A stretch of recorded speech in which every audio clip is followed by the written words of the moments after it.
quickly go over the energy drink business. When people think of an energy crisis, we often think of coal and oil and electricity and gasoline when you think of an energy crisis. But the real energy crisis is with people. And that's because things are a-changing, as they say. And right now there's 15 million Americans who are leaving to go to work by 6 a.m. People are working at 6 a.m. so they can get off at 3 in the afternoon so they don't hit the rush hour. Right now, this is creating a huge problem. As commuters begin early and new day routines emerge, more and more people are heading to work before dawn. It's affecting the spectrum of daily life, from family schedules, TV ratings, restaurant hours. And it's kind of interesting. Yesterday we were going to the meeting we had, and there's this huge line around a Starbucks. People are on their way home from work, and there's like 40 cars in the drive-thru at Starbucks getting their coffee. And they do that in the morning. You get the coffee. You can get all these exotic coffees in McDonald's now. You can get exotic coffees in Carl's Jr. You can get exotic coffees in Dunkin' Donuts. They're trying to snatch some of the market share that was created by Starbucks. It's a huge problem. Things are changing, no doubt about it. And so we've decided to enter the energy drink business because it's part of that market shift. And we want you to have access to these products for your customers. This is a book that Milan and I wrote called Energy Crisis. The whole book is about the human energy crisis, people being fatigued and tired all the time. And if you're a doctor, 85% of the complaints that people give you, if they don't come to you as a person with diabetes or a fracture, or they're bleeding, or they got a boil, or they got something they want you to mechanically work on, they come in and you say, well, Roy, I haven't seen you in a year. You must be doing pretty good. And you say, any complaints? Well, I don't know what it is, doc, but I'm just tired all the time. I can sleep 10 hours. I wake up. I'm still tired. I'm just fatigued all the time. Got something to wake me up. 85% of the time, that's the big complaint. This book is available. It's called Energy Crisis. Each chapter is a history of the herbs that are found in energy drinks, including our energy drinks, like the ACT and the pollen burst. Most people are not familiar with herbs like ginseng, even green tea. They don't know much about green tea. They don't know much about guarana and other energy herbs, typical energy herbs. So you want to be looking for this book, Energy Crisis. People are willing to do anything to get energy. Kids sniff glue. They take drugs. They get high. They're always looking for an energy jolt. They even sell water with 800 milligrams of caffeine per glass, really weird things, because people are looking for that jolt of energy. The oldest energy drinks are herbs, which include, of course, ginseng, very famous herb. Started out 10,000 BC in China. It became an American herb when Daniel Boone, as an herbalist, Daniel Boone actually started out as an herbalist. Most of us think of Daniel Boone as the pioneer, the frontiersman. But he only became a frontiersman and a pioneer after he made millions and millions of dollars as an herbalist. He actually had a whole team of people who harvested wild American ginseng. He sold it to the Chinese because they were familiar with it. And as a result, he became very wealthy. He became a multimillionaire in about 10 years as an herbalist. And then he became the frontiersman. So all the history is in the book Energy Crisis. And then there's, of course, guarana, which is also known as Brazilian chocolate. It's a South American energy drink, guarana, and it has a substance in it called guaranine. And then there's green tea, which goes back thousands of years in China and Japan and other Oriental countries, came to Europe. And I'll get into the history of these things in just a little bit. Chocolate, when the Spanish came to South America, the Spaniards were finding a very uneducated group of people in terms of European knowledge, but they were highly energetic. They could run for miles and miles and miles, almost seemingly tirelessly. And that's because they were drinking chocolate and chewing guarana. And chocolate is a huge, huge energy herb. It's an herb. It's a huge energy herb. It has several energy things in it, including caffeine, theobromine, which opens up the bronchi so you get more air into your lungs. If you have asthma, they give you theobromine. It comes from chocolate. Also, chocolate has PEAs in it. PEAs are phenylethylamines, which are the love chemical that you find in chocolate. That's why a lot of people get angry. They say, well, I was the one sending her all that chocolate and she married Roy. Well, that's because Roy was there when she was eating the chocolate and she looked in his eyes and the chemical kicked in. So you don't want to be mailing your girlfriend, guys. You don't want to be mailing her, sending her the chocolate. You want to hand deliver it. Make sure she's looking in your eyes when she's eating the chocolate. Better yet, you feed it to her. That way she's seeing you. Chocolate is a great energy herb. Of course, there's lots of other benefits to chocolate. It has substances in it which are now considered the third category of vitamins.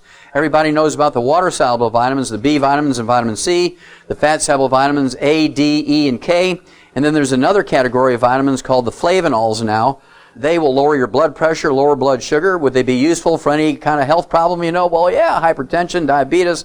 And these articles are being published in the Journal of the American Medical Association, the New England Journal of Medicine, so you know it's quite true. And if you look in the book, Rare Earths Forbidden Cures, in the last chapter there's a whole section on essential nutrients, minerals and vitamins. That book was published in 1994, and I said then that the flavonols will soon be considered as the third category of vitamins. That was in 1994, and here 13 years later, Harvard Medical School declares flavonols now the third category of vitamins because it lowers blood pressure and lowers blood sugar, protects arteries, cleans out arteries.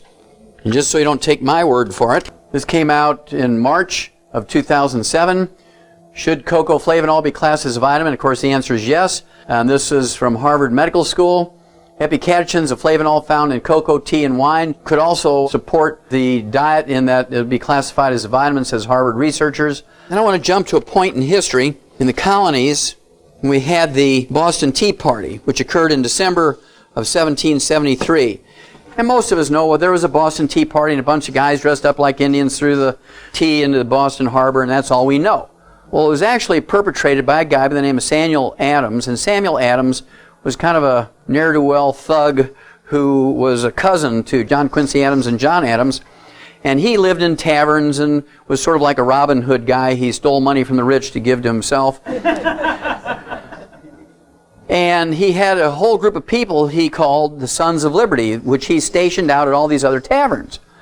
And when they would hear things, they would bring him information, they would decide if they wanted to do stuff. And one of his great pleasures was to aggravate the King of England. He just took great joy in aggravating the King of England. A lot of times he didn't know what was going to happen. He just went out of his way to aggravate the king. That was his pleasure. And so one of the things he decided to do was the Boston Tea Party. And he really had no great expectations of it other than he was going to aggravate the king. Well, the king some years earlier had instituted what was called the Stamp Act. And that's when they came up with the phrase, no taxation without representation.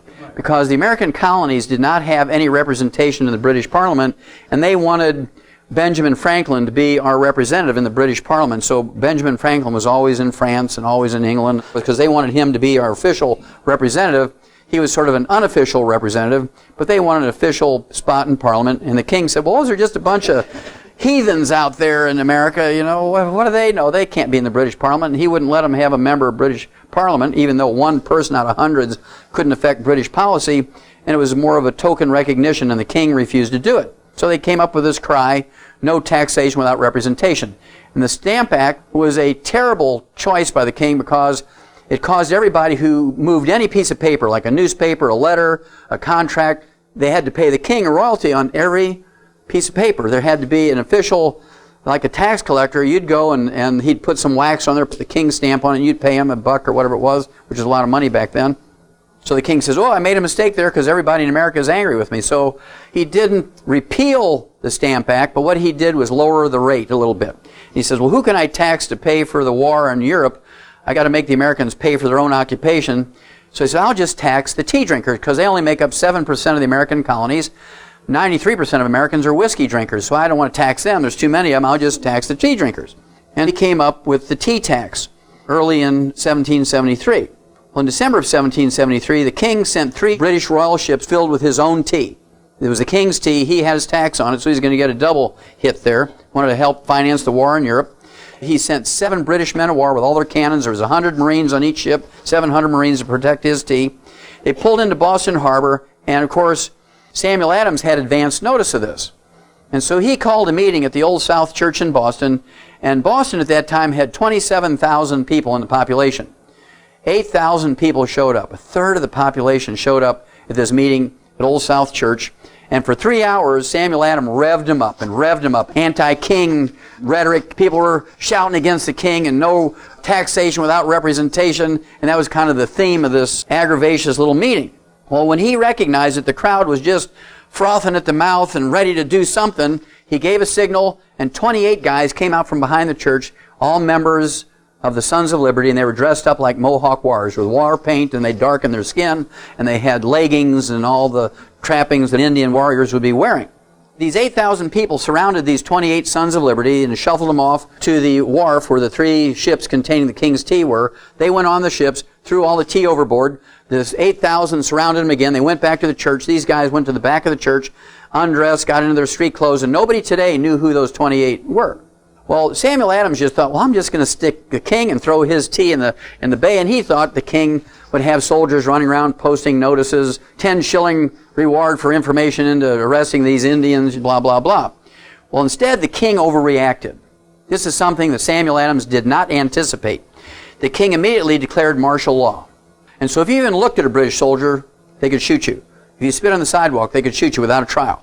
Very heavy-handed. They marched in a squad of British soldiers into the mayor of Boston and put a British general in as the administrator of the city of Boston. They took a squad of British troops and marched into the governor's mansion of Massachusetts and installed a British general as a governor of Massachusetts. They came up with what was 5 intolerable acts, they called them. The king blockaded with the British Navy Boston Harbor so that American goods couldn't get out, and no other goods from any other country, including France, could get in. And that immediately started the whole revolution, because the king had overreacted, and the cry shifted from no taxation without representation. It shifted to give me liberty or give me death. And that started the whole revolution, that one act. And this was just kind of like the local bandit did this, and nobody anticipated that was going to happen. And at that point, everybody said, we're not going to drink tea anymore because that's a British drink. We're going to drink coffee. And coffee at that moment became the official American drink after the Boston Tea Party. And that's most of the story. You never hear all that part of the story of the Boston Tea Party. And I thought that was a great point. I'm always looking for tipping points, like the Boston Tea Party. I'm looking for tipping points. What is going to get us to the point where there's a huge revolution and people stop going to doctors for frivolous things and save themselves and do more themselves? What's going to do it? Well, going to somebody who has a relative or a friend or a church mate or a workmate who has diabetes and arthritis and hypertension and coronary artery disease, and they've got Alzheimer's disease and back problems, and one person has all these diseases, the chance of them listening to you and taking the 90 essential nutrients is pretty slim. You're trying to close the barn door after the horse is out of the barn. So the place to start, and I'm always glad to see kids in these gatherings, because the place to start is with kids. Long before they even know about diabetes and hypertension. You get them going on sports drinks and energy drinks and the Pig Pack Plus and the kids toddy. And so it's just a way of life with them. And they're less likely to get these diseases if they're taking these nutrients before they get the diseases. And they're more likely to get interested in the business because, you know, kids are entrepreneurs and they start lemonade stands and they want to make extra money mowing the neighbors' lawns and cleaning the gutters, and we used to chop wood for our neighbor in exchange for things. And kids want to do that. Why not a business? And they're 6 years old, 10 years old, 16 years old, 18 years old, 20 years old. Don't leave those kids out. Get them started. And again, I urge you to get a hold of that book, Wall Street for Kids, so you and they can learn together. And it's tax deductible. How many Christmas presents, how many birthday presents are tax deductible? Starting in 1741, the Industrial Revolution occurred, primarily because in England they had burned every tree on the British Isles. They had literally burned every tree on the British Isles. There was no more wood to burn for fuel. And as a result, the British were forced to go to coal. They were the first people that were forced to burn coal for fuel. And unfortunately for them, the water table was very high. So they'd dig down 10 feet for coal, and the mine would fill up with water. So the king instructed what he called the Royal Society, which is Sir Isaac Newton and all these very famous scientists of the day, to figure out a way to pump all the water out of these coal mines. And they came up with a steam engine to pump water out of the coal mines because they had to use coal because they burned every tree. All that information's in the book, Hell's Kitchen. When they came up with a steam engine, suddenly they could work factories 24 hours a day. So things had to change. When they had these 3 shifts, how did people stay awake for the 3 shifts? Coffee and tea. In Europe it was tea. In the United States it was coffee. These were the original modern-day energy drinks, started in 1741 as energy drinks to stay awake during work. And they had ropes hanging over the machines. There were loops of ropes hanging over the machines that were called hangovers. If you came in drunk, or you had to work 2 or 3 shifts back to back, and you knew you were going to fall asleep and get gobbled up by the machine, you put yourself in the hangover, that's where the term came from, so that you wouldn't fall into the machinery if you fell asleep while you were working. Well, these traditional And original energy drinks are still big business today. This is an organic tea farm. It takes up a whole mountain in Darjeeling province in India, eastern India. British began cultivation in this region in the 1830s. Produces 2 billion pounds of tea a year just from this one province. Somebody's drinking tea, 2 billion pounds a year, right, from this one province. Organically grown green tea. Up until 1996, there was a tea board. A U.S. Board of Tea Experts would taste tea and rate them based on their taste and color and smell, aroma. And they're kind of like wine tasters, only for tea. It was started in 1897. There was only 3 presidents of this tea board over that period of time, because they all were so long-lived because of all the antioxidants they were getting by drinking tea. Kind of interesting. Now let's start with some basics. When it comes to energy, one of the best ways to get energy is just to go out in the sun. You stand out in the sun for 15 minutes, you're going to get some energy. Also, sleep. We need 5 to 7 hours of sleep. There's an enormous amount of research that shows that people who sleep 5 to 7 hours live 10 to 15 years longer than people who sleep 8 to 10 hours. Why do people think they have to sleep 8 to 10 hours? Well, it's a market ploy by mattress companies and prescription drugs that want you to sleep. You know, you see this Lunesta on TV with a green Luna moth flying over your smiling body where you're sleeping because you've taken the drug. They created a whole science on sleep. You've all heard, of course, of sleep apnea. In the old days, we used to call sleep apnea snoring. And how did Grandma and Grandpa deal with sleep apnea and snoring? Grandpa slept in the other room, right? They didn't have to take a CPAP machine and all drugs and all that kind of stuff. Nobody ever dies from snoring unless your spouse shoots you for keeping her awake all night. So why do we really sleep? We sleep for your brain to recover. We don't need sleep for our physical body. We need sleep for our brain to recover. That's why students become homeroom zombies. They sleep all the time during school because they get too much sleep. Why are they getting too much sleep? 8, 10 hours, and they still sleep during the day at school? Because they're not getting the nutrients they need for their brain to recover quickly. People who sleep only 5 hours live 10 to 15 years longer. I get complaints, new people come in, they just join us, and they'll call me after a couple of weeks or a month or so on the products. They'll call me on the radio. I just love it. It's a great story, and they call up and say, well, does your stuff cause insomnia? I used to sleep 10 hours a day. Now I drink the stuff, and after 5 hours, I'm rolling around in bed and can't go back to sleep. I said, well, did you ever complain there's not enough hours in the day to do things and get things done? Well, yeah, I'm sleeping 10 hours, and I can't get everything done. Well, I've just given you an extra 5 hours now. Get up.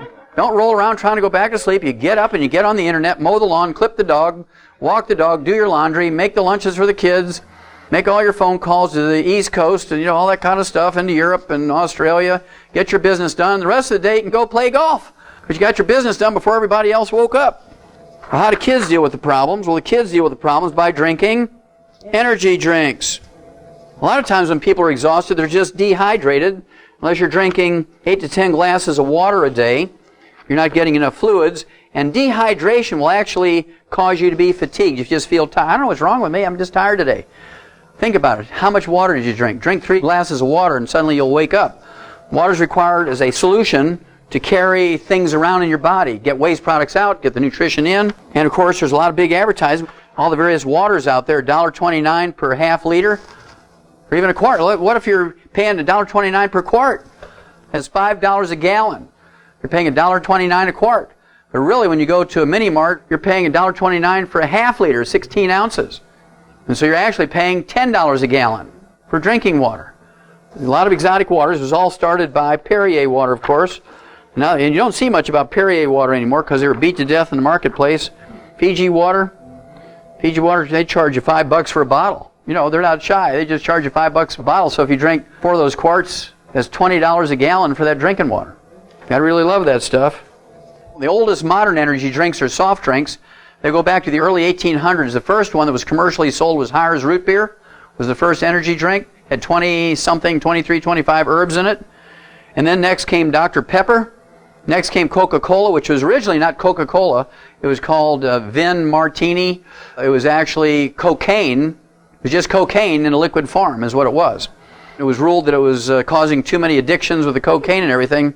They shifted over to cola nut. And so they call it Coca-Cola because they went to the cola nut instead of cocaine in the 1800s. And then came Pepsi-Cola shortly after that. And lastly was 7-Up. Most of you don't know this, but 7-Up actually originated as a mix for mixed drinks in the speakeasies during Prohibition. Soda contributes to obesity by being a stream of calories, usually high fructose corn syrup, which we know is bad, high fructose corn syrup. And it's a constant stream of calories when you're minerally deficient. I've had people tell me they drink 20, 30 soft drinks a day. They wonder why they're 100 pounds overweight. Soft drinks have other dangers. The phosphates in there increase your need for calcium, maybe tenfold. So unless you've increased your calcium intake by tenfold, if you drink just one soda a day, you're going to get fractures. This occurs in all ages. When I was a kid, at one time I fell out of the loft. It was about 30 feet up off the ground. And I have 3 cousins who are big, strapping guys. I was this little skinny kid. Because I was so small, they always put me in the peak of the barn loft. And they were always pushing all these bales of hay, weighed 110 pounds. I only weighed 127 pounds. And they're pushing all these bales of hay, and they're faster than I could handle them. They're just laughing and having a good time. And these guys all went into the Marines. And they pushed me out of the loft. And I landed on my back, and this big cloud of dust came up. My dad just happened to come around the corner of the barn. He looks at me laying down there, and he kicks me. He says, "What are you doing?" He kicks me. He says, "Get up there and go to work. You're laying around." Now, how many kids today could fall 30 feet on their back and not break something? A rib, a back, a neck, shoulder, something. Ankles. Today, they're on a well-groomed soccer field, and they trip on their own spikes and fall down, or somebody trips them in the melee around a ball, and they fall down. They break 18 bones in their body. That's because they're living on Coca-Cola and Pepsi-Cola and Mountain Dew.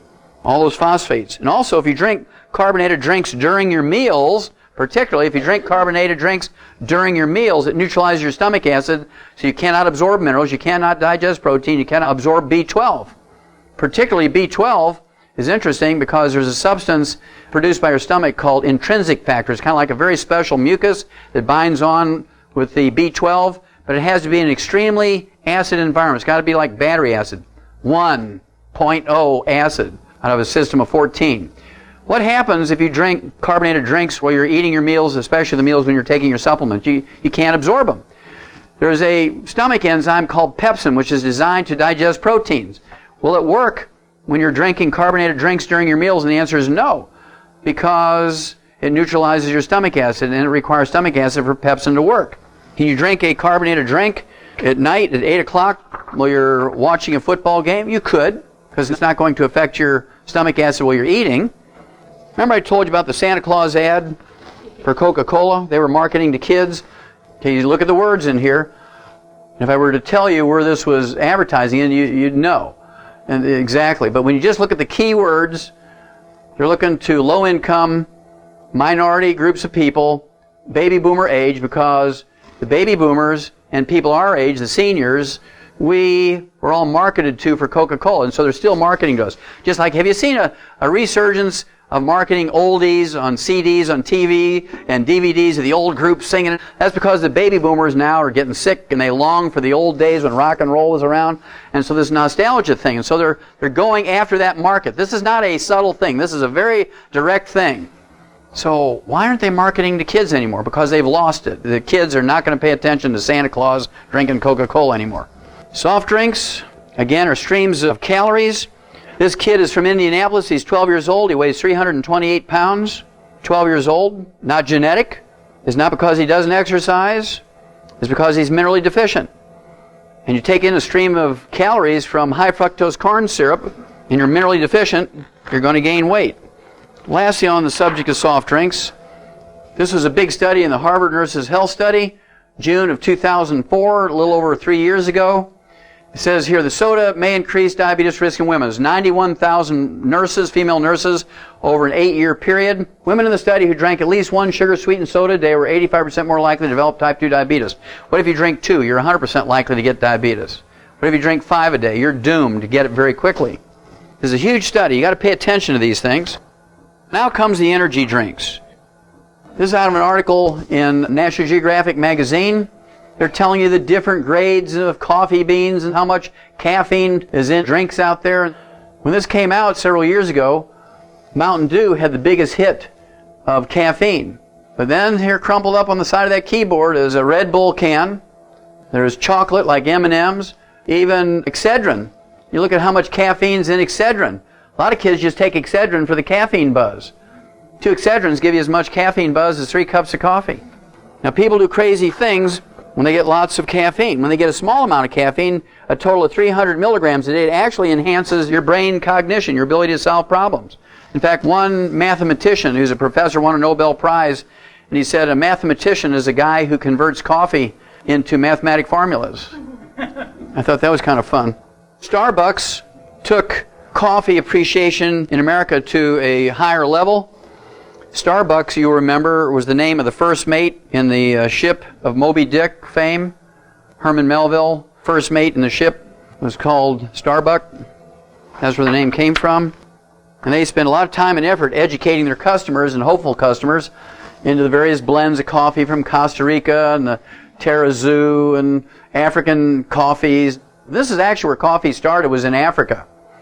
Coffee started in Ethiopia, and it was first noticed by a monk who was traveling by burro through this little village of Mocha. Sound familiar? When he noticed that the goats were doing backflips and running all over the place and jumping off of each other and doing belly bumps, and wow, these are the wildest goats I've ever seen. And all the natives there called them dancing goats. And the monk asked this goat herder why they were doing that. And he says, well, they eat this dark green bush and they get crazy. And he says, I just kind of like it. We'll sit here watching them. And the monk sent some of these beans to the Pope in Rome and says, what do I do about this? And the Pope says, well, it's the drink of the devil. We can't have that. But he says, before I put a ban on it, I'm going to taste it. So the Pope tasted it, and he realized that he could stay up 3 or 4 more hours each night praying. So he blessed it and almost sainted coffee. Caffeine is a big story. This came out in January of 2005. National Geographic cover story. Why we love caffeine. It's almost the entire issue of that National Geographic. When you go back and you look at the marketing for coffee, you can almost smell the coffee by looking at these ads. You can almost smell the coffee just by looking at these ads. They're trying to invade the tea market by making individual coffee bags instead of tea bags. You can get the little green ones for a decaf. It was very clever because they did eat into the market share of tea because people didn't want to make a whole pot, 10 cups of coffee, but you can put 1 cup of water in the microwave and put your little bag in there, your little coffee bag in there, right? And so they invaded quite a bit of the territory of the tea drinkers with some of these ads. Sports drinks are the same way. Marketing has a big thing here. When you look at Gatorade, it was actually started by a group of doctors who were asked about hydration problems in the Florida Gators football team. And they came up with some out-of-date saline solution. They just flavored it with lemon lime drink, kind of like Crystal Light or Kool-Aid. And the Florida Gators drank it, and they won all their games that season, even though it was unseasonably hot. It was a record year for heat. But it's a marketing more than actual effect. There's only 2 nutrients in Gatorade. There's 100 nutrients, including 77 certified organic plant-derived colloidal minerals in Rebound FX and Sports Tech and Sports Toddy. But you notice the wording here in the ad. Hey, they don't drink it just to psych out the competition. They drink it because it works. Or drink it because these guys are all having this camaraderie and fun. Gatorade was actually a factor that was created by these doctors at Florida State University. They took it first to Coca-Cola because they were the biggest soda company. They said, well, would you take this on as a project? And they said, well, who's going to buy sports drinks? And so they went next to PepsiCo, who said, oh, yeah, we'll take it. And so Gatorade is the biggest source of income for PepsiCo. They own 85% of the market share of sports drinks. It was the smartest thing Pepsi ever did, was take on Gatorade. But we have Rebound FX and Sports Tech and Sports Toddy, have 100 nutrients in them. We have some with green tea in it, so you get some caffeine. We have some without. The flavor Berry Boost Rebound FX does not have green tea in it, so there's no caffeine in it. You get the energy from other sources, and there's no sugar added. And you know the story of Theo Ratliff, how we brought him back from a career that was ended. All the great orthopedic surgeons said his career was over. We rebuilt him using the 90 essential nutrients, and he's had $140 million worth of contracts since the great orthopedic surgeon said his career was over.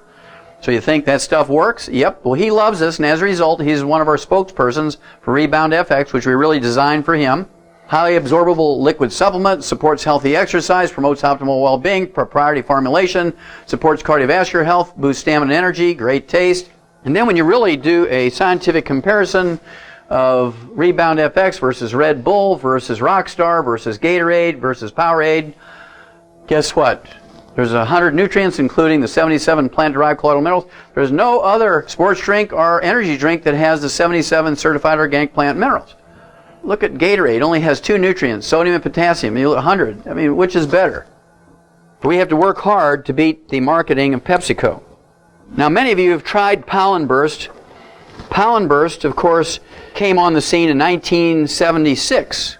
1972 and 1976, the Olympic long-distance team for Finland won the 10,000 meter and the 5,000 meter Olympic runs.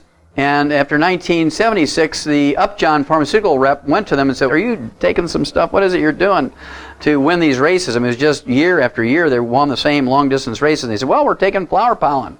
And so it was actually Upjohn Pharmaceuticals that came up with Pollen Burst originally.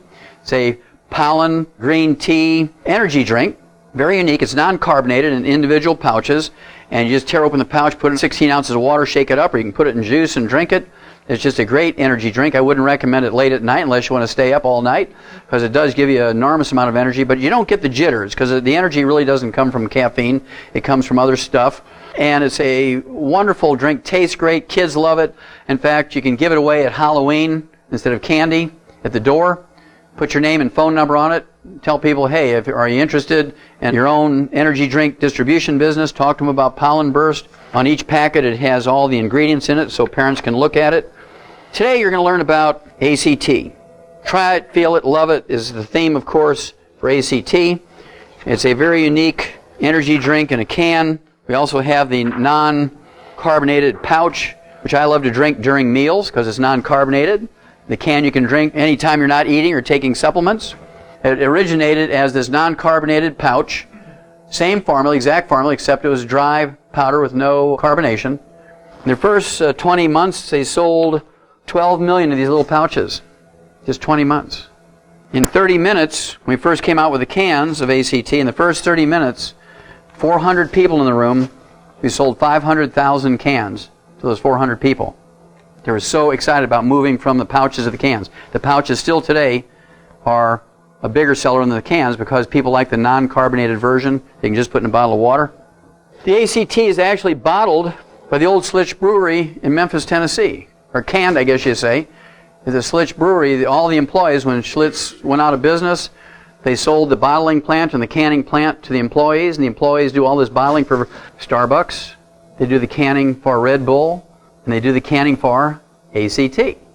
Well, with ACT, you certainly have the product to meet these trends. Remember, we have a new trend now, the younger people coming along, and we're displacing soft drinks with the energy drinks. You have the product, you have the compensation plan, you have the company, you have the support, you have the power to carpe diem, which is Latin for seize the day. Knowing what you know now, what are you going to do about it? Or will you take advantage of the growing trends and profit from them and move people from Coca-Cola and Red Bull to Sports Tech, to Sports Toddy, to Rebound FX, to ACT, to Pollen Burst? What are you waiting for? We've also added what they call the ACT Berry Bar. And the ACT Berry Bar is very similar to our Nature's Way Nutrition Bar, the dark chocolate on top of the raspberry flavor. And so that was their first real solid product. They got everything else as liquids, so they love it. The ACT Berry Bar, Energy Bar. With ACT, you're going to be able to be paid several ways. In ACT, you're paid weekly. When you qualify, you got to qualify. In ACT, you're paid weekly. And you also get paid in the form of points, just like mileage points with airlines and hotel stay points, like the old S&H green stamps. If you're old enough to remember those things. There's a awards booklet. These award booklets have mud bikes for kids. They've got walkie-talkies and GPS things, global positioning stuff you can use in your car to find your way around. Pool tables, all kinds of nifty stuff. You can actually use the points for more product. So what's your plan? The average age of retirement is 67 years old. 85% of retirees live their lives in poverty. The American average net worth is only $50,000. My favorite statement by Albert Einstein, my favorite Nobel Prize winner, the definition of insanity is doing the same thing over and over and expecting a different outcome. Make the decisions, make a change now. Join the multi-billion-dollar energy drink business and market, because the retirement system as we know it is a ripoff. When a company declares Chapter 11, that allows them access to take over all the retirement money and you lose all your retirement. So what happened when Kmart bought Sears? Now, wasn't that a neat deal? Here's a company that was in bankruptcy, Chapter 11. Kmart was in Chapter 11 bankruptcy, and they turn around and buy Sears. Now, why did Sears allow that to happen? Because they could get into the retirement money. and get themselves out of financial trouble. It was all about getting at the retirement money. That's what it was about. So none of the employees have any more retirement because of that merger. Isn't that neat? Well, how do you prevent that? You build your own retirement. To build a business is going to give you another income stream plus tax deductions. You're silly not to do it. To be able to keep your house and not have to sell it because you can't afford the property taxes, isn't that worth a couple hours a week? Of course it is. Pay off your 30-year mortgage in 10 years. Unlike other energy drink, ACT combines the high power of an energy drink with the benefit of nutrition. What is missing? So you get all the energy and almost none of the sugar. There's only 5 grams of sugar per 12-ounce can of ACT. Try it, feel it, you'll love it. On-the-go packets or grab-and-go cans. Here's these little packets. They come 30 in a bag. Or you can get the kind of a big wide-mouth jar with a powder in it. You can just use a scoop. Or they come in little boxes like this with 5 of the packets in, so you can put your name on there and use it at trade shows and you can sell them for a discounted price or give them away as a premium or advertising. Oh, this is my energy drink business. How'd you like to join me? Partner up. Join the multi-billion-dollar energy drink market. Over the past 5 years, the energy drink market has grown an average of 50% per year. This is from the Mintel Energy Drink Report in 2006. Goldman Sachs predicts the energy drink market will hit $10 billion by 2010. That's only 2 years from now. $10 billion within the last 5 years, going in 5 years from 0 to $10 billion. Do you think it's a going concern? Yeah. And so this is not an obligation for you, but I want you to know that there's a huge opportunity here. Remember, we talked about shutting the door after the horse is out of the barn. If you're going to build a huge energy drink business, you have to include kids. You can go down as low as 6 years old. Anybody between 6 and 18 has to have a responsible adult sign with them, jointly signed. We also have available now, for a very low service fee, I don't know, I'm guessing now $3 a month, I think it is, $3 a month, a debit card system. We will wire you the money so you get your money 5 days earlier. Saves us money. We don't have to pay the postage and pay people to stuff envelopes with checks and print the checks and all that sort of. But you're going to get your money 5 days earlier. Goes into a debit card. It'll cost you 30 to 50 cents, depending on your bank, to send all or some of that money into your accounts, your regular accounts. But what about a 10-year-old kid or a 16-year-old kid has his own debit card now? You take 40% of whatever money comes in there, you put it into a car account for the car or the truck or the Jeep, and then you put 40% into their college fund, and you let them keep 20% for their jing, their walk-around money, right? Going to McDonald's or their hobby shop on their debit card. And you're going to start them in business. You want to go through this book with kids, even if they're 6 years old. You want to teach them about money and banking and the difference between being an employee and a business owner, a small business owner versus a big business owner. Now, there's nothing wrong with being an employee if you also own your own business. If you're only a good employee, you're doomed for a miserable life as you get closer and closer to retirement, maybe even while you're working. But when you own your own business and you're constantly building that income stream, building your number of distributors, building your equity in your own business, getting all those tax deductions, getting most of your withholdings from your job back because of your little business, it's a different life. Suddenly now you can do all the things that doctors do. Wall Street for kids. And it's tax deductible. The last one I'm going to share with you is an antique print, a little drawing from Dun & Bradstreet, 1841. That's when they started, 1841. Dun & Bradstreet. So watch it. Look at this little thing. I'm going to give a word picture. You can't do business from an empty wagon. Dun & Bradstreet started by fronting wagons for guys who wanted to go out and sell stuff, salesmen. They didn't have the money, the capital to buy their own wagons. So they'd loan them a wagon. They could work towards buying it, owning it themselves. And they'd give them product on consignment. And they'd go out there and build a sales route. You can't do business from an empty wagon. They came out in 1841. You've all heard that. You can't sell out of an empty wagon. You can't do business from an empty wagon. That came out in 1841 from Dun & Bradstreet. I thought that was just an amazing piece of information. If you want to be a big distributor, you personally cannot just be on auto ship and take orders from your customers, spend a lot of time educating them. You say, well, it's going to be 8 to 10 days for you to get your product. We're going to send in your order. It'll be 8 to 10 days. They'll say, oh, okay. And you know what they're going to do? They're going to run to the health food store. And they'll buy something similar. Well, your order's here. Oh, no, I want to return it. I went to the health food store and got something. So to prevent that, when you sign somebody up, you want to hand them their product right then. When you go to a home party for some of these other companies, do they take orders? No, you get your product right there at that home party. They don't want you going anyplace else. Or today you can go on the internet. And so you have to have a little bit. You don't have to have $1 million worth of inventory, but if you have a couple $100 worth of inventory. I mean, where else can you start a multi-million-dollar business for $10?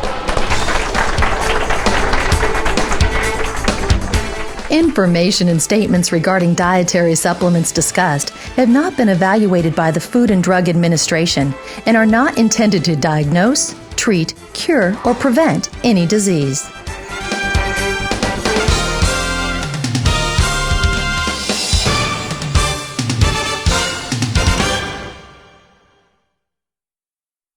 Thank you for listening to this presentation, and remember to contact the person that sent this to you.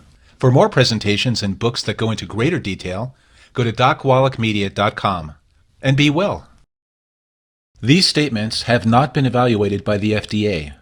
These products are not intended to diagnose, treat, cure, or prevent any disease. The opinions expressed in this informational program are the express opinions of Joel D. Wallach, B.S., DVM, ND, are not a replacement for proper medical advice and treatment. In all cases, we recommend you contact your physician directly regarding any medical conditions.